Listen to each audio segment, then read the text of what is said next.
এখন আবার নতুন জিকির উঠেছে,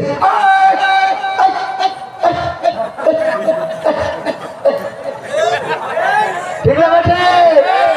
আছে না না?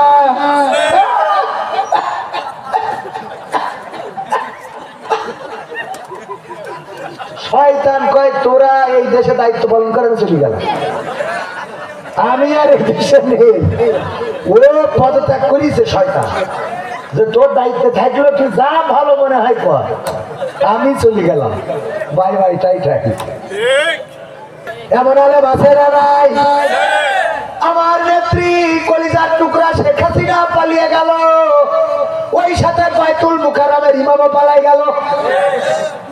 কেমন লাগে কোন? হাসিনা পালালো, সে না হয় সংসারে ছিল না, কোন সংসদে ছিল, ওর সাথে এমপি মন্ত্রী সব গেল, অসুবিধা নেই। কিন্তু বাইতুল মুকাররম ইমাম তুই চলে গেলে আমরা নামাজ পড়ো কার পিছনে? শেখ হাসিনা তো নামাজ পড়াই না, চলে গেছে, অসুবিধা, তুই বাইতুল মুকাররম ছেড়ে দিলি কে? তার মানে কিছু ইমামও আছে জালিমদের কি শুভাকাঙ্ক্ষী, তাদের দোসর, তাদের মিত্র, এই এরা মসজিদে বসে বসে হক কথা বলে না। আর কিছু মসজিদ আছে সেই মসজিদে হক কথা বলা চলে না, এরকম মসজিদ আছে না নাই? সভাপতি বলে হুজুর কতদিন হলো ইব্রাহিমের ঘটনা শুনি না, নবী ইব্রাহিমের ঘটনাটা একটু শোনাবে। জুম্মার নামাজে হুজুর বয়ান করলো ইব্রাহিম আলাইহিস সালামকে নিয়ে, নামাজ শেষে সভাপতি ডাক দেয়, হুজুর এইদিকে আসেন। কি হয়েছে ভাই, কি হয়েছে? মানে বললাম ইব্রাহিমের ঘটনা শোনাতে, আপনি কি শোনালেন? বলছে আমি তো ইব্রাহিমের জীবন নিয়েই তো আলোচনা করলাম। ইব্রাহিমের জীবন নিয়ে আলোচনা করলেন আপনি? খালি নমরুদ আর নমরুদ আপনার রাজের মধ্যে, খালি কি নমরুদ আর নমরুদ। হুজুর বলছে ইব্রাহিমের কথা বলতে গেলে নমরুদ তো অটোমেটিক চলে আসে, বলছে আসুক, ভালো কথা। আপনি যখন নমরুদের কথা বলছিলেন দেখছিলাম আমার দিকে তাকাচ্ছিলেন, কারণ কি? মানে নমরুদের কথা বলতে যাই আমার দিকে চোখ পড়েছে, আরো মনে করে আমি নমরুদ। তোর মনের মধ্যে এত দোষ কেন?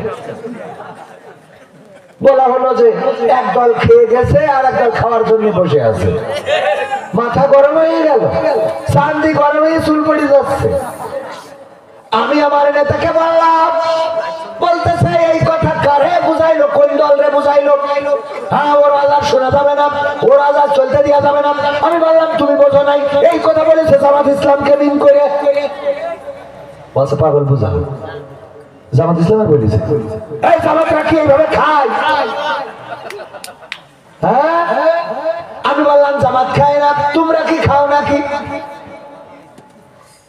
না আমরাও তো আমাদের নেতা বলেছে যে চাঁদাবাজি করা যাবে না। তা নেতা যদি বলে চাঁদাবাজি করা যাবে না, তাহলে তোর গায়ে লাগে কেন?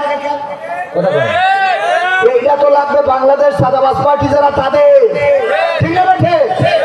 এইটা বাংলাদেশ আওয়ামী লীগকে মিন করে বলে না, বাংলাদেশ জাতীয়তাবাদী দলকে মিন করে বলে নাই, বাংলাদেশ জামাত ইসলাম নাম ধরে বলে নাই, বাংলাদেশ হেফাজতে ইসলাম নাম ধরে বলে না, কোন দলের নাম নিল না। আপনি রেগে গেলেন, আপনার রাগার কারণ হলো আপনার ব্যক্তি সমস্যা আছে, তার মানে আপনি চাঁদাবাজের টাকায় চলেন। এই দল সেই দলের হাইকমান্ড তারেক জিয়া বলেছে যদি কেউ চাঁদাবাজি করে তার ধরে আইনের আওতায় সোপর্দ করবেন, তাইলে তারেক জিয়া যদি বলে চাঁদাবাজি করলে আইনের আওতায় সোপর্দ করবেন। এরপরে যদি কেউ চাঁদাবাজি করে আর যাই হোক সে বিএনপির সন্তান হইতে পারে না, ঠিক আছে? চাঁদাবাজদের কোনো দল নাই, চাঁদাবাজ যারা তো তারা চাঁদাবাজ, ধর্ষকের কোনো দল নাই, ধর্ষক যারা তারা ধর্ষক, জেনাকারী যারা জেনাকারী। যদি জামাত ইসলামের কেউ চাঁদাবাজ হয় সে জামাত তার দায় নেবে নাকি? জামাত দায় নেবে না। সুতরাং কোন দলের হয়ে চাঁদাবাজি যদি কেউ করে তাকে দল থেকে বের করে দিয়ে প্রমাণ করতে হবে এরা আমাদের লোক না। মাসুদ কোথা থেকে এলো, ঠিক না বেঠে? কোথা থেকে আসে ওরা? কথা মনে থাকবে?